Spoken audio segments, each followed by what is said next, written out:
यहाँ पर मैंने भी कुछ निर्देश दिए हैं। इस बार हमने जो पॉलिसी जारी की है, उसमें भी हमने काफ़ी चेंजेस किए हैं। इसी चीज़ को देखते हुए कि कोई भी गबन की कार्रवाई ना हो और जो भी पिछले साल हुआ, उसका रिपीट ना हो। साल दर साल हम यही कोशिश करते हैं कि जो सिस्टम हमारा है, वो बेहतर हो। इसी के लिए आज ये समीक्षा बैठक भी रखी गई है। जितने भी लोग पिछली बार इन्वॉल्व थे, उन सभी से मोटा-मोटी रिकवरी की जा चुकी है। जो मुझे अवगत कराया गया है, 26 करोड़ में से 20 करोड़ की रिकवरी की जा चुकी है।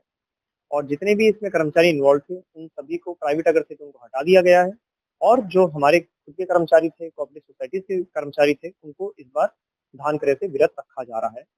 इस बार हम लोग ये कोशिश कर रहे हैं कि इस बार वीक ऑन वीक जिन भी सेंटर्स पे ये हुआ था, वहाँ पर नज़र रखी जाए। जिन भी मिलर्स द्वारा किया गया था, उन पर भी नज़र रखी जाए।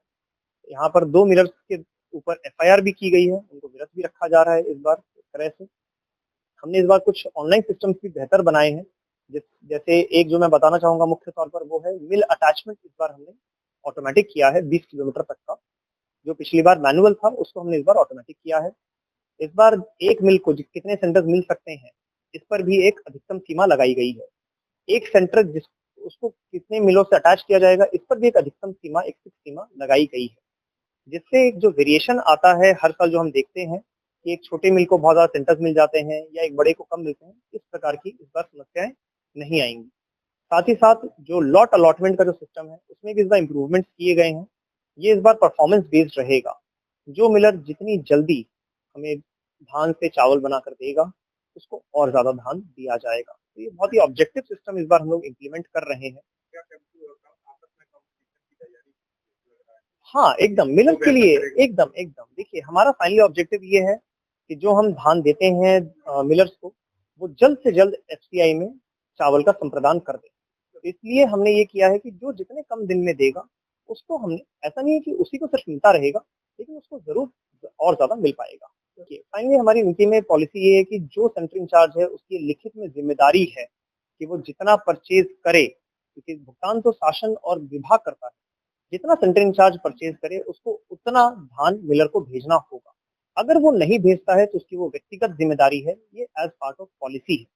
सिमिलरली जितना हम धान मिलर को देते हैं उसका परसेंटेज वाइज उसको एफसीआई में संप्रदान करना होता है। अगर वो उस चीज में विफल रहता है तो वो उसकी जिम्मेदारी है। हम ये इस रीजन पे नहीं जाएंगे कि उसने उस धान का क्या किया या चावल का क्या किया।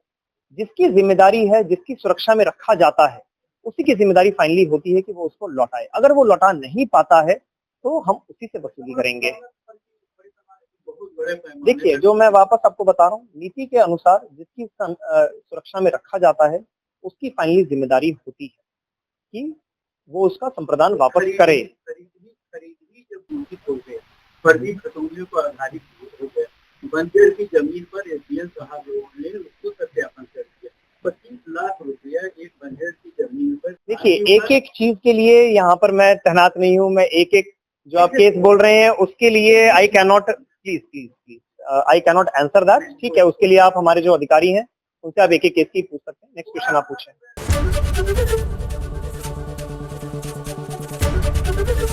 एबीपी गंगा, खबर आपकी, जुबान आपकी।